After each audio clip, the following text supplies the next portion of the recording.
In 2001, the current president signed an agreement to upgrade the train, which means all former squatters on both sides of the train would be completely cleared out. Yeah, it's hard knowing that the ministry would be completely scattered. There's no way we could come back and really see the fruit of our ministry. It's just trusting God that He will continue it wherever the people end up. So we are here in Balik between the creek and the train tracks.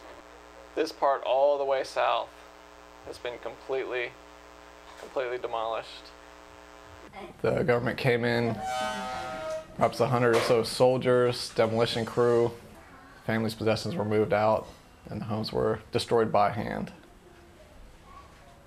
So we're waiting until that happens here in Balik.